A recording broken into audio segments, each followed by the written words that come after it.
Komisi 3 DPRD Bone Bolango menyikapi surat yang masuk dari masyarakat terkait alih fungsi lahan pertanian yang berubah menjadi lahan bangunan.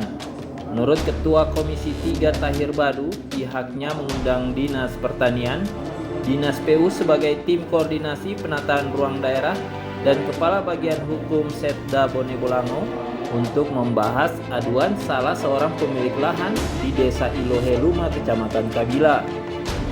Menurut Tahir Badu, pemilik lahan bermohon untuk ditinjau kembali alih fungsi lahan pertanian di tanah miliknya, sebab areal tanah miliknya masuk dalam peta rencana tata ruang wilayah lahan pertanian, dan hal tersebut menyebabkan Pemda tidak bisa mengeluarkan izin mendirikan bangunan atau IMB kepada yang bersangkutan. Tahir menjelaskan Pemda Bone Bolango pernah mengeluarkan IMB di RT/RW lahan pertanian, namun hal tersebut menyebabkan Sekda Bone Bolango harus dipanggil pihak kepolisian untuk menjelaskan keluarnya IMB tersebut. Belajar dari pengalaman tersebut, maka kini Pemda Bone Bolango tidak lagi mengeluarkan IMB di kawasan lahan pertanian yang sudah diatur dalam RT/RW terkait lahan pertanian pangan berkelanjutan atau LP2B. Memang kemarin kita menerima aduan dari masyarakat bahwa untuk alih fungsi lahan, memang lahannya itu terdapat di Desa Iloheluma. Menurut yang bersangkutan bahwa lahan itu sejak tahun 2016 sudah tidak berfungsi lagi sebagai lahan pertanian. Nah, ini akan yang bersangkutan mau minta izin IMB dari pemerintah daerah, tetapi sampai saat ini pemerintah daerah belum mengeluarkan IMB. Nah, itu yang menjadi salah satu ajuan dari yang bersangkutan. Dan kita tidak lanjuti tadi, kita undang Dinas Pertanian, Dinas Teknis, kemudian PU sebagai anggota TKPRD, kemudian bagian hukum. Nah, memang sudah pernah diajukan permohonan ini ke pemerintah daerah dan sudah ditindaklanjuti untuk melihat lokasi lahan yang dimohon itu.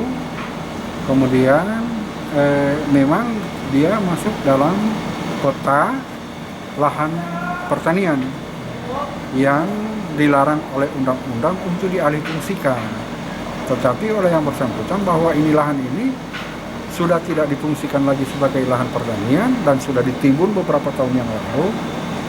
Namun di peta RT/RW itu masih tetap lahan pertanian.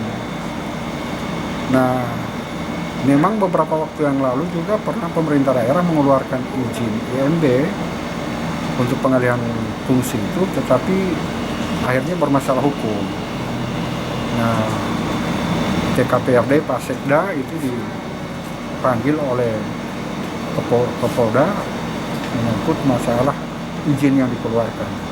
Oleh karena itu pemerintah daerah saat ini hati-hati untuk mengeluarkan IMB sepanjang itu bukan lahan pertanian, maka pemerintah daerah bisa mengeluarkan. Tetapi kalau dia masih lahan pertanian dan itu lahan dilindungi dan sesuai ketentuan dari Kementerian Pertanian bahwa tidak boleh dialihfungsikan, itu kurang lebih 1920 hektar di Bone Bolango yang tidak boleh dialihfungsikan. Nah, itu peraturan dari Kementerian Pertanian. Tetapi data yang ada di Dinas Pertanian ada kurang lebih 2000-an yang lahan pertanian yang ada sekarang. Oleh karena itu solusinya kami meminta untuk dilakukan revisi LP2B. Nah, LP2B ini telah memang kita orang pernah buat perdanya sejak tahun 2014. Tetapi dengan perkembangan sekarang itu agak sulit kita bendung masyarakat melakukan pembangunan pemukiman dan sebagainya di area. Sejauh ini terdapat kelemahan dalam Perda RT/RW LP2B Sebab menurut Tahir Badu, dalam perda tersebut tidak menyebutkan lokasi atau spot mana saja yang tidak bisa dialihfungsikan sebagai bangunan. Untuk itu nantinya pihak DPRD akan melakukan revisi kembali Perda RT RW tersebut agar mempertegas wilayah mana saja yang bisa dilakukan pendirian bangunan. Tahir Badu berharap pemohon yang ingin mengajukan alih fungsi lahan bisa bersabar hingga adanya revisi Perda mengenai RT RW lahan pertanian pangan berkelanjutan yang rencananya baru akan dibahas penyusunannya tahun 2022 nanti. Wahid Yunus, Gorontalo TV.